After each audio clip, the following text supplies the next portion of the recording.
Welcome to episode number 35 of Reflections from WT. My name's Randy Ray. I'm your host. I'm joined today by a couple of guys I have a lot of respect for. The 11th president of West Texas A&M, Dr. Walter Wendler, and Vice President for Philanthropy and External Relations, Dr. Todd Rasberry. Good morning. Morning. So I'm excited about our topic today, and I think we have a lot of information to share. Let's talk about One West, and I want to start out by reading something that I read on the WT website. I think this really encapsulates it very well. One vision, one spirit, one Texas, 26 counties, millions of stories, countless ideas and opportunities, and still, after more than 100 years, there's one vision, one spirit, one way forward. For the Panhandle, for Texas, for the world, and for the next 100 years, there will always be One West. What is One West? I don't know, but it brings a tear to my eye. It was my dramatic reading, wasn't it? Yeah, Is that what did it? Was your dramatic reading? I'll let Todd address that. I think Todd has worked diligently with his people, and they've got a great group over there that are really trying to communicate the deep values of West Texas and West Texas A&M, and I know he'll have a view of that, and then after Todd speaks, I'll say a word. Okay. Well, you did a great job, Randy, of reading that. The dramatic reading was great. Practiced. It was good. We worked very hard when we started planning the campaign. We planned for almost 4 years for this campaign in various stages. 2 years we were really in the development and staffing stage. And all along we knew that the backbone of our campaign was WT 125, from the Panhandle to the world, which is our long-range plan. And this really is the fuel for that campaign. So as we began planning, we were looking for those identifying characteristics from WT 125 that resonated both on the campus but across the region as well. And what became very clear is this, and I tell Dr. Wendler this often, this concept that he develops and he talks about so often as regionalism as a defining characteristic. Most often at regional institutions, you don't hear them talk about regionalism because they think it's a limiting characteristic. Mm-hmm. And so it was very unique to hear him talk about that. And he embodies that in many ways as our leader. Obviously, one of them is that he's throughout the Panhandle and the communities of the region constantly, just finishing up his school tour. Mm-hmm. But he has really worked hard to let people across the Panhandle know that this is their university and we have a responsibility to them. So with those kind of concepts in mind, we were really looking for branding our campaign in a way that was very identifiable. Easy was West.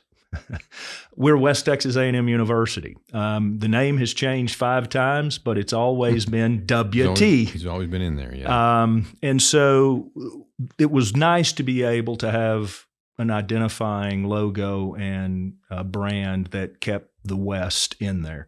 And then, as you and I know, we're in West Texas, but there's also this larger concept that we were trying to capture, and that is this notion or this kind of idea of the West that people think about. It's that romantic notion of the West as you think about it. So with those kind of ideas in mind, we've landed on this One West idea. No matter where we are in time, it's still the one WT, and we're still in the One West, the West as we know it and love it. Dr. Wendler, I know that this WT 125 was something that you're very passionate about, still are. How does that tie into this? Well, as Dr. Rasberry said, it in many ways the foundation for the One West campaign. But I really do believe this unapologetic regional focus, it defines the campaign in the same way that it defines WT. And I am so pleased when I go visit high schools. Just recently, I visited the 67th high school in this tour, which is the last one. It happened to be in Channing. And on the way back, I thought, there's some remarkable things about these schools and the communities that compose the Texas Panhandle. One is that they're all different. They have their own, in a sense, micro regions within their tremendous school pride. The principals in some of these small schools, the principals know every kid. a student, kid, they know them all. They know their families. They know the hardships that some of them had to overcome. They know the advantages that some of them are blessed with. And that mix goes into a pressure cooker called the public school out there in a small community. And it brews a result that's positive for all.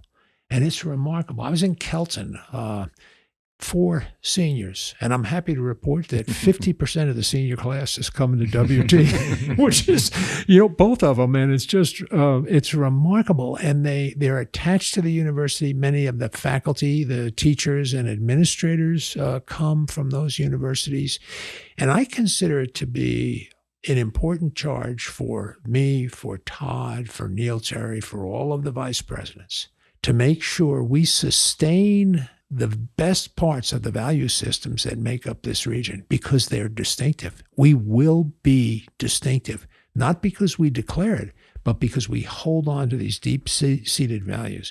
A hard work, a commitment to family, commitment to community, sense of personal responsibility. I got a list of 10 of them. I'm not going to go through it. But the bottom line is they're there. And that defines, in my mind, Todd and his folks' vision of One West.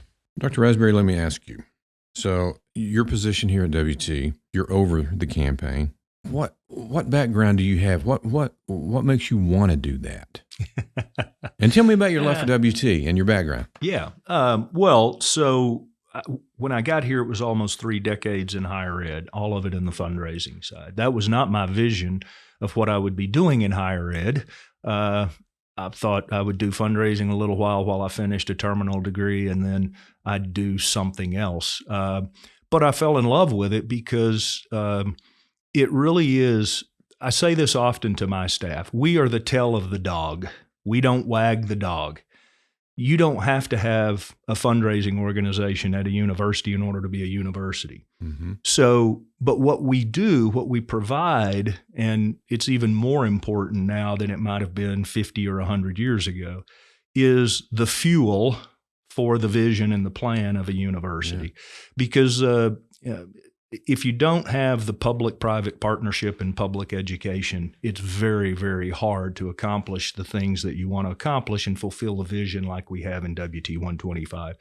So I started out in the fundraising world, hating it at first because I thought you should never talk about money, but quickly learning that people want to support things that matter to them, and they want to be part of something larger than themselves. And education is easy for us in this country, because most of us have benefited in one way or another, directly or indirectly, from the life-changing experience of higher education. So I came here thanks to Dr. Wendler. From where? Where did you come from? So we were in Kentucky, Central Kentucky, at a small private liberal arts college, Georgetown College. I'd gone there when a new president went there because they were financially in trouble and he needed somebody to come and help him raise money. That's another story. That was the hardest job I've ever done. But we had a grandbaby born. We wanted to come back to Texas. They're in Lubbock. And I told my bride we could be further away in Texas than we are now in Kentucky. I got to go where there's a job. And I had a friend of Dr. Wendler's, who I had worked with at a previous institution, who said, I think Wendler at WT is looking for somebody. Are you interested? And I said, well, you know what? I think I am. And stepping foot on this campus, I hadn't been on this campus in a long time, Randy, and I didn't recognize the place. It had just transformed in such an exciting way.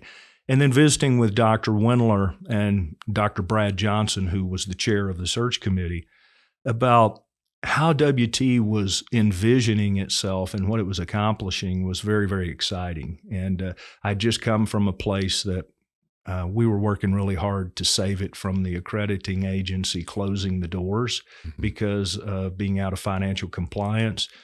And then hearing this kind of renewed vision for what higher ed, particularly regional higher education, could be was very, very energizing. And I've just continued to be excited about it. What really makes my job easier is the right people are excited about it. Our alumni, the people in the community who want to support the kind of vision that's been created here. And that really is what our campaign is doing. It's the fuel for WT 125. And the success really needs to go for our campaign, needs to go to our donors, because they're the ones that make it successful. But we do have a great group of people who are working very hard to help share that vision. Well, when we come back, I want to talk about that fuel a little bit more, and I want to talk about those 3 critical areas that you guys are focusing on when it comes to One West. We'll be back in 1 minute. West Texas A&M University is proud to call the Texas Panhandle home, and providing the top 26 counties with opportunity and qualified graduates is an important WT mission. From their first experience on campus to graduation day, the WT experience is a challenging series of steps that will embolden our students to reach their full potential, and then, in turn, go out into the Panhandle and make a difference. Quality education with a big local return is one thing you can find here at WT. For more information about West Texas A&M University, visit our website at wtamu.edu. West Texas A&M University is a student body that learns by doing and is always seeking opportunity. Talented and accomplished faculty that teach both in and out of the classroom. Programs that provide timeless information and meet the challenges of today's world. Facilities rich in technology as well as WT history. Now is the time to strengthen connections and open doors for tomorrow's leaders. Share your experience, share your heritage, share your pride. Welcome back to Reflections from WT. We were talking about the new campaign One West, and the ultimate goal is to raise $125 million, and we've already raised $80 million of that. But of our goal of $125 million, we have 3 critical areas: people, programs, and places. Would you guys speak to that just a little bit? I'll speak first to the general subdivision of those. Those are the things: people first, always.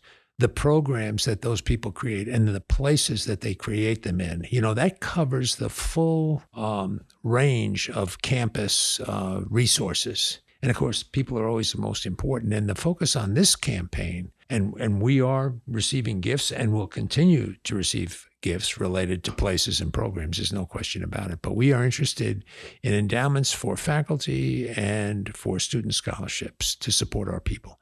This becomes increasingly important for students because of the cost of education that continues to rise due to inflation and many other things. We're cautious about how we spend money, but we've still got to pay our faculty, and we have to put gas in the cars and turn the lights on and so on and so forth. So we believe that this public-private partnership that Todd so frequently talks about can actually help reduce the cost to students, and we are expanding our scholarships for students. And then endowed professorships, it's hard for us to compete with major land-grant universities and flagships and so on to attract the best faculty.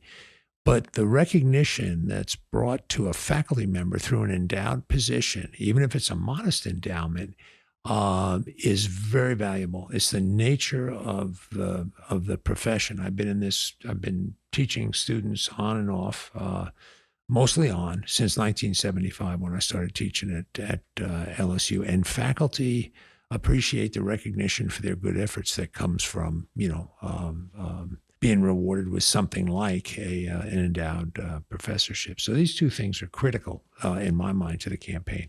But we are funding programs, and you'll see and hear about some of these as we move along, and places, facilities on the campus and so on that support our activities.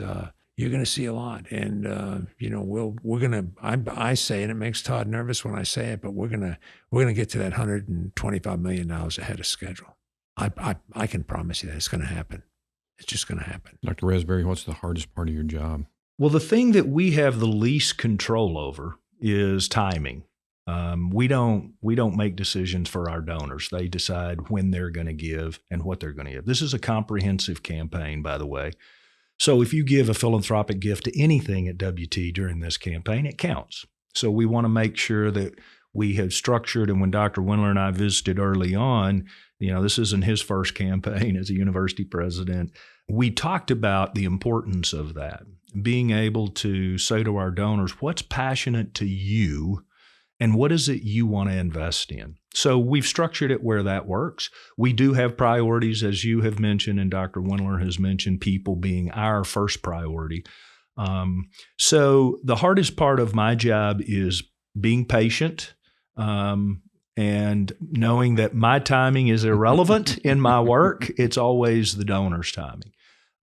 But that's okay too, because we want to make sure that we don't get one gift from a donor, but we get a lifetime of gifts from a donor. So when they give the money, the work really just begins for us, because we have to steward that where they feel good about it, they see how it's making a difference, and they want to do that again.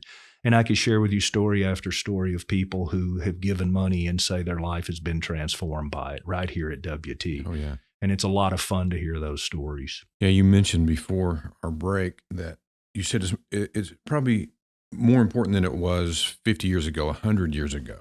And I know that to be true because when I went to school here as an undergrad, we really heard very little about fundraising. Would both of you say something about how important it is and how little funding we get from the government now? I'll go ahead and start. And I've looked at this very carefully. Some public universities in America, if you look at their total budget, all of their expenditures, less than 10% come from public sources. Mm. That's just the way it is. Yeah. The vast majority, and that keeps going down, doesn't it? It keeps going down. Then the vast majority come from tuition and fees, from gifts, from grants, from contracts, from auxiliaries. From selling coffee cups to all kinds of things. Universities are they're a business. And they're a very special kind of business. No different than a house of worship. You have to keep the lights on and make sure the bills are paid. But the state used to own that, and I'm not being critical of Texas or any other state, because the cost of education keeps elevating. People are expecting more, and we have to be cautious. We have to be mindful of how we utilize resources. But I can tell you this: 40 years ago, 70% of WT's budget came from the state of Texas. So going back to what I said, when I was an undergrad, 70%. Now it's 10%. It's not 10 here. It's closer to 30. And the regional institutions like ours still tend to rely more heavily on state funding because development funds are a little bit more challenging to raise at smaller institutions. Right. Yeah. They don't have, some of the kind of big name recognition. Our football stadium seats 8,000. When you seat 100,000, it changes the nature of the institution. It's just a different kind, not better or worse. Just different. Yeah. And so I think that's one of the reasons, the primary reason but that's not a lament about the state of Texas. In many ways, I think the state of Texas has done a great job in sustaining our funding. I just looked at some figures the other day, and we are dead on the national average for how the state supports higher education. But when I look at like indebtedness, our indebtedness is below the national average. So I think we're doing a good job. I think, and that's a combination of the State House and the universities working hard to give value for the dollar. Well, I know I'm speaking for everyone that has a love for WT. Thank you both for helping us keep the lights on, helping us keep students coming back and taking care of our beautiful campus. Dr. Rasberry, I always throw a curveball to all of our guests. All right. And are you ready? Hold on. Yeah. I'm ready. I was talking to our engineer, Johnny Story, this morning, and he says, I had a good idea. Uh-oh, that's trouble right there. I know this guy. That's trouble. He said, get them to talk about their favorite Christmas tradition, because this is going to air right before Christmas. So what's your favorite Christmas tradition in your family? And again, the silence is stunning. No, I know mine. I was waiting for Dr. Wendler. So I don't know how this started. This is in my little nuclear family with my daughters and now my grandkids. But somewhere along the way, very early, we started everywhere we went. And for things that were meaningful, we started collecting Christmas ornaments. Yeah. And so when we put up our Christmas tree, it's bad. When we take it down, it's really bad because everything has its own box. But we probably have 500 ornaments that we've just collected, and all of them have a little story behind them. And so I don't know if my daughters like this or not, but every year they get at least one Christmas ornament that means something, either related to a life experience or just something that's meaningful to all of us. Yeah, some of my favorite ornaments on our tree are the ones that the kids made 30 years ago, Yeah. 35 I've years got ago. those Yeah, too. Yeah. Yeah, we have those too. Yeah. Dr. Wendler? Mine's a little different. It's not about something that we alone as a family do, but it really is about the celebration of the birth of Jesus Christ. That's so important to us. And we work diligently to stay focused on that because it's hard with all the bright lights and the food and the gift giving and everything. And I think our tradition is to really pay attention to the origins of our faith in Christ and make that the center of what we do on the holiday to the best of our ability. And by the way, we eat plenty. I don't eat as much as I used to. It just things change, everything changes. And we, of course, exchange gifts and do all of those things. But to me, what's really important is the namesake of the holiday, Jesus Christ. That's our tradition. Well, thank you guys for How about sharing. yours? Wait, Hey, good for you. That old Todd, I'm glad he's here. You always give up. What's yours? Yeah. We always, Christmas Eve, my wife we always have a special kind of, it involves food, we have, and for some reason it's always shrimp. I don't know. So shrimp on Christmas Eve, I don't know where that came Sounds from. Cajun to me. Yeah, I don't know, but that's what we always do right before we open gifts. We have a shrimp boil. So Fun. Oh, that's interesting. kind of odd. But Do you open the gifts on Christmas Eve? We do, yeah. But Oh, man. He's a heathen. I did that. My wife did that growing up. Always you open gifts on Christmas Eve, and then Santa comes, and then that's Christmas morning. Hey, that's a West thing, by the way. Is it? I think that's a West thing. Did y'all do that? We did. Yeah. Well, we had multiple Christmases because we all lived in the same town. So grandmother's house with one side of the family, Yeah, Christmas Eve and Christmas Day. Right. So, but I look at my wife's family, and they were Christmas morning people. But they kind of wanted to be Easterners, so. Well, we were that too, but it was old world stuff but until I was in high school, this is almost a little embarrassing to admit, I never saw a Christmas tree set up in our house until Christmas morning. That's right. My parents set it up after we went to bed. Really? Yeah. New Year's, Christmas Eve. Yeah. That's right. That's when they set it up. and you left it up 12 days of Christmas. Yeah, we left it up a long time till all the needles were falling off. Mm-hmm. But I mean, the bottom line is that was a tradition. We don't maintain that tradition. Our tree's been up since Halloween now. I mean, just about.